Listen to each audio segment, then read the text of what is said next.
this is the last critique for Rules for Radicals over the last 6 chapters, with Kat, Marie, and Ozzy.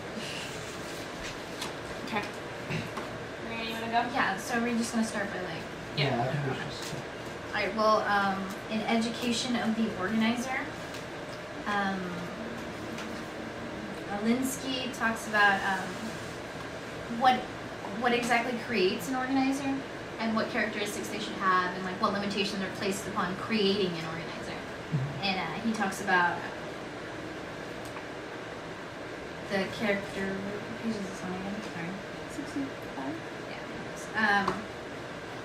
He talks about how like organizers have ranged from like there's like a variety of different types of people who have become organizers, and he just wanted to find a way to spot organizers, and he realized that they're not like clear cut who's going to be who, and so he goes into talking about how like they have to have certain characteristics such as patience, imagination, curiosity. What else did I say? Curiosity, irreverence, and Blurred vision of what? blurred vision of a better world, like certain like things like that. Why do you have a blurred vision of a better world? Like, why is that a necessity for an organizer? Because he explains it. I'm trying to think like if I don't remember it. I think a blurred vision of the world, it allows you to have like a general idea of what to strive towards, but I think it also gives room for almost like disappointment to where like Just like being realistic. yeah, I mean you don't want to like overshoot things, but I think it also gives you the opportunity to set goals. Okay.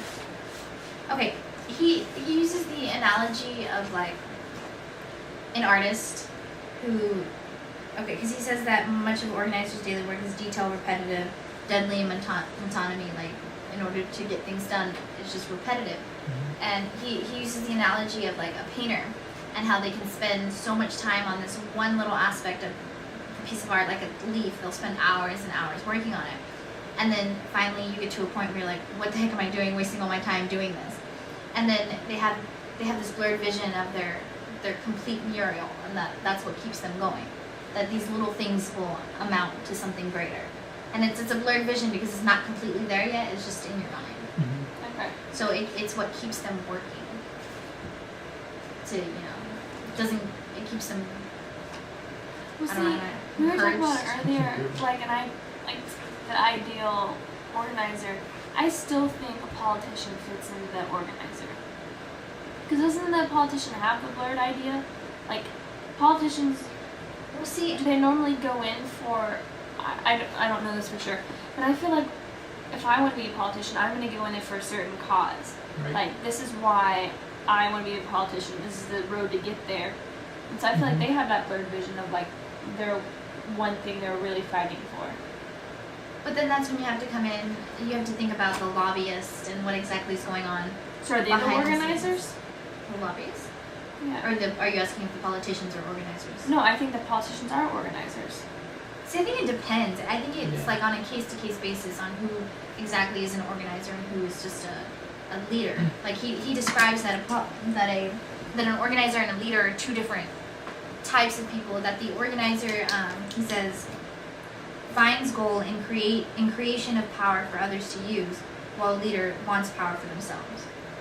Yeah, I think that's the key word. I think the key word here is power, in that those politicians who may be corrupt or are in it just for the power, I think they won't give up the power to the people. But those ideal politicians who goes by Alinsky's criteria, I think those people will give power back to the people. But a lot of times with politicians, you have the incumbency effect, to where you just keep on, they keep on being elected simply because, I mean, either they're really good with their campaign and they just don't want to give up their power.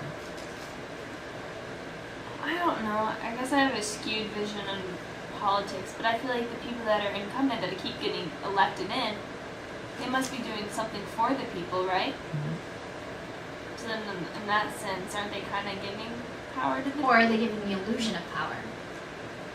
Or, I mean, Sure. maybe the alternative is just an even worse Yes, choice. yes.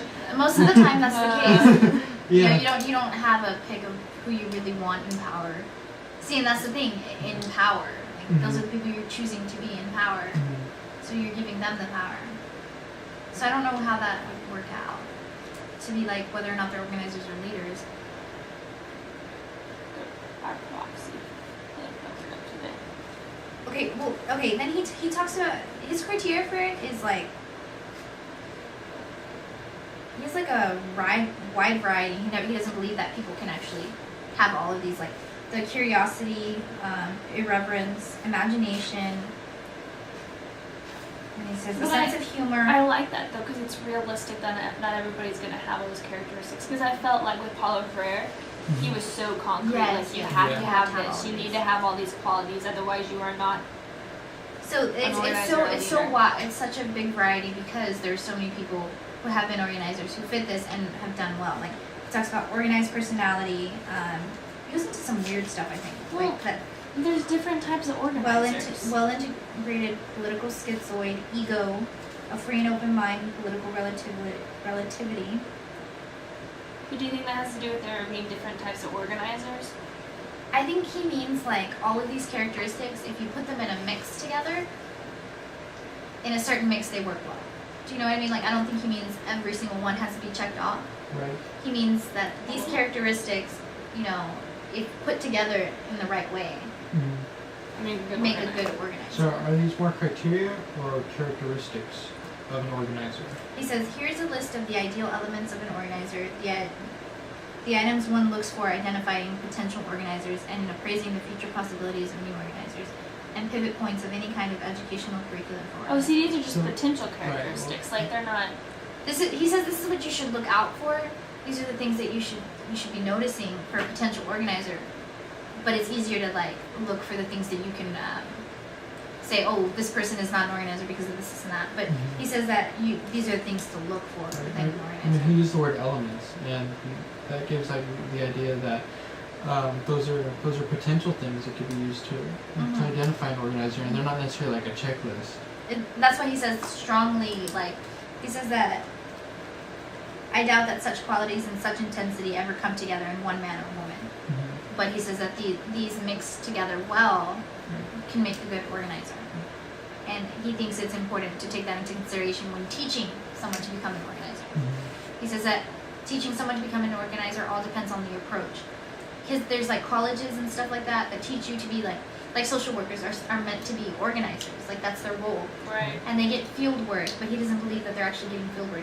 He thinks you have to replicate an experience, and by putting people into field work and studying all these different like he says they come up with their own language, right?